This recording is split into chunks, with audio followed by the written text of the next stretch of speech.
Hey everybody, Rebecca back for the next episode of the Quintuple M, the Monday Mr. Money Mustache Motivation. If you're new to me and my channel, what I'm doing here is documenting my journey out of consumer debt and towards financial independence with the goal of retiring early. That is what the FIRE movement is all about. And in the FIRE movement, arguably our most popular blogger is Mr. Money Mustache. And on Mondays, I like to pick an article from his website and read it to you guys because I really love his style. As always, I will put the link to this blog post in the description box below. That way you can go and check it out, read the whole thing for yourself, and give Mr. Money Mustache's website a look. So without further ado, we will get into episode 57. This blog post comes from October 17th, 2011, titled, "It's All About the Safety Margin." Being the bossiest personal finance role model on the internet, Mr. Money Mustache receives quite a few challenges on the accuracy of his math and assumptions. It is with a palpable sense of glee that some people hold up a perceived inaccuracy in my calculations and deduce that therefore my entire status as Mr. Money Mustache and all the principles of mustachianism are therefore invalid. And I will admit that I do make mistakes sometimes, both plain old typos and even overly simplified assumptions. This is because it's not easy to model something as complicated as human life into a series of income and spending equations, especially when the income portion is derived from investments, which in turn further depend on the activities of other unpredictable humans. But yet I'm incredibly confident in the future. My family and I will lead a happy life, and we will almost certainly have a growing surplus of money for the rest of our lives. We started the clock on retirement about 6 years ago, and despite a negative stock market performance and even some expensive business and legal problems a few years ago, we still have done just fine and are ending up further ahead each year. What is causing all of this good fortune? Baby angels? Envy-inspiring luck? Smugness? Nope, it's actually just another example of math and statistics playing out behind the scenes in the form of something most of us know as the safety margin. Back in engineering school, they used to teach us that every piece of real-world information comes along with an unspoken error range. By testing a sample soil upon which you want to build a bridge, you might find that the soil can support a load of about 2,000 pounds per square foot. But because you don't know what is hiding deeper inside the earth, the real value could range between 1,000 and 3,000 pounds per square foot, based on what the other bridge builders before you have measured and recorded around the world. So you design your bridge strong enough to survive even on 1,000 pounds per square foot soil. You will be using concrete that can withstand 5,000 pounds of pressure per square inch. But because there could be an error at the cement factory, the real range is between 4,000 and 6,000 psi. So you design the bridge even stronger to survive even if it was made of 4,000 psi concrete on 1,000 psf soil. If you continue the chain of calculations, you end up with a longer and longer list of error ranges, and you can adjust your design to accommodate all of them. If you use the most pessimistic number for all possible decisions, you'll end up with a bridge that is incredibly strong. On the other hand, if you design the bridge to withstand exactly the expected amount of stress, it will collapse as soon as something unexpected happens to it. Somewhere in between is a happy medium where your bridge is statistically very safe, yet not nearly as expensive as a worst of all cases design. In my old field of software engineering, the same principles applied when estimating how long it would take to develop a big product which took the cooperation of many people to build. Each stage of the project might be estimated to take 5 days, but in reality it could take between 2 and 10 days depending on unforeseen hardships in working with the new technology. The most pointy-haired managers would create what they like to call aggressive schedules that would assume each stage would get done in 4 days. A brilliant idea, often accompanied by the suggestion that we all put in some nice unpaid overtime to accomplish this. Sometimes work would fly along without any problems even on the shortened schedule. But then the inevitable unforeseen hardships would occur, and there would be no slack in the schedule to allow the designers to catch up. This would in turn cause delays and stress, which in turn would compound, causing people to get flustered and create low-quality work that took months to clean up. or sometimes which never got cleaned up and would eventually destroy the company in the form of buggy products. Wiser managers with knowledge of the safety margin principle would schedule 6 to 8 days for each component. On average, some would go more quickly, but then the engineers would also have time to solve the problems in the more difficult parts. In the end, everything would be completed just a little bit ahead of schedule most of the time, leaving everyone feeling good about their jobs and creating a higher quality product as well. Once I learned this trick, I started running my own group's projects this way, much to the amazement and scorn of the pointy hairs. But the safety margin isn't just for engineers. I had a friend once who was late for almost 100% of his appointments. It was because he planned them like this. Okay, I need to meet with MFUMB at noon, but I also want to pick up some deck screws at Lowe's first. So 5 minutes to drive to Lowe's, 5 minutes to buy the screws, 5 more minutes to drive to the meeting. So I'll leave my house at 11:45 p.m.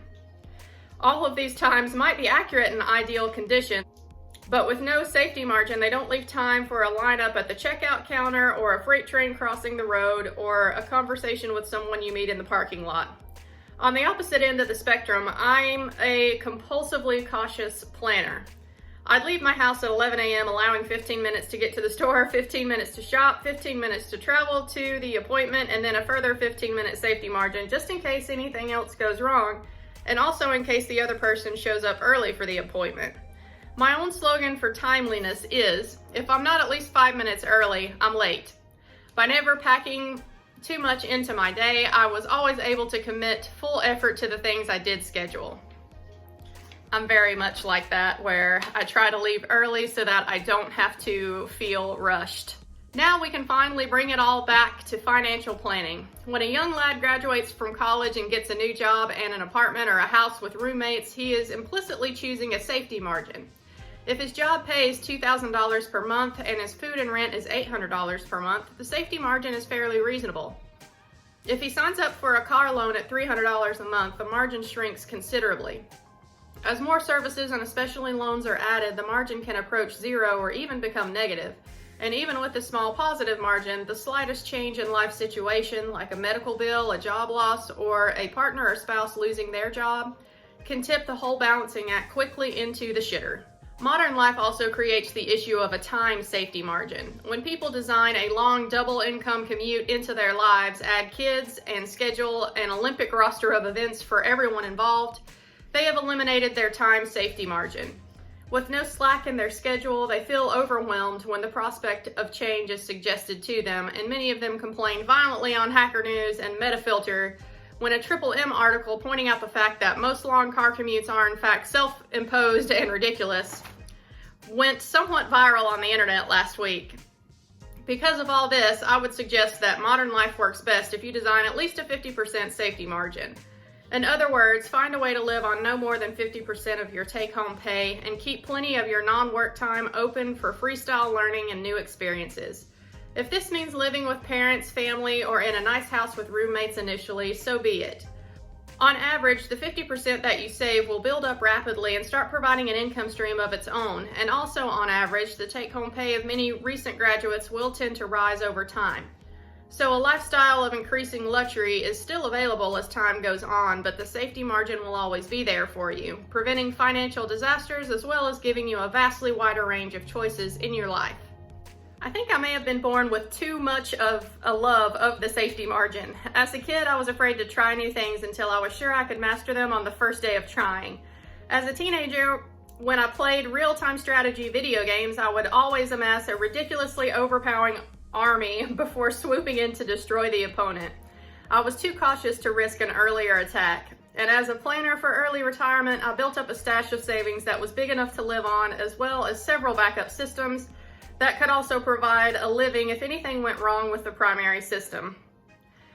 Also relatable, y'all know that if you've been watching my channel for a while, I did calculate my financial independence number a long time ago, and the figure I came up with was $600,000. And my actual goal though, before I declare myself financially independent, I'm doubling that. I'm trying to aim for 1.2 million. And I really don't have an explicit reason for that besides safety margin. So let's review what I view as my own financial safety margin. Doubters and anti-Mustachian complainy pantses should pay close attention, because it is this network of flexible parts that allows me to safely brush off minor details like, what if your health insurance premiums rise? Or how will you pay for your kids' university education? All told, the safety margin represents a 500 to 1,000% flexibility in the income to expenses ratio that can be adjusted to meet any situation. And in all reasonably probable cases, Mr. Money Mustache will both retain and further entrench the status of his doubters on the other discussion boards so happily like to question. First level of safety, a primary income. Right now, this is a rental house that provides an income of $24,000 after expenses, just a bit more than our family spending last year. If the rental house happens to go up in value faster than general inflation by the time we sell it, aka a housing market recovery, this would be an unbudgeted additional safety margin. Second level of safety, a backup income. We also have some index funds and taxable accounts that provide capital appreciation, admittedly negligible in recent years, and a strong level of dividends that are just building up for eventual future use. Third level of safety, optional part-time work. Levels 1 and 2 are paying the bills and continuing to build a larger safety margin, but Mr. and Mrs. Money Mustache also have some free time during school days, and we love to accomplish things during that time. We happen to get paid for some of these things: financial and real estate work on her side, construction and internet related things on my side. This income gets saved as well. Fourth level of safety, 401k plans. We stashed away quite a few years worth of maximum level 401k savings back in the working days, and they will collect dividends and appreciate until we can crack into them at age 59 and a half. Assuming a reasonable level of stock appreciation over the coming decades, these funds alone will be enough to live off from that age forwards, despite the fact that we aren't even planning to spend the level 1, 2, or 3 money before then. Fifth level of safety, Social Security. This is an unpredictable benefit due to the political questions surrounding the program, but it will very likely still provide a substantial portion of our living expenses, since even $600 per month in today's dollars is a substantial portion. All of the first 4 levels of safety don't even assume any support from Social Security. Sixth level of safety, lifestyle flexibility. The MFUMB family currently spends about $24,000 per year, but there is plenty of room for improvement if money ever became tight. All of the safety systems above have been built assuming a level of spending even higher than our current $24,000 rate.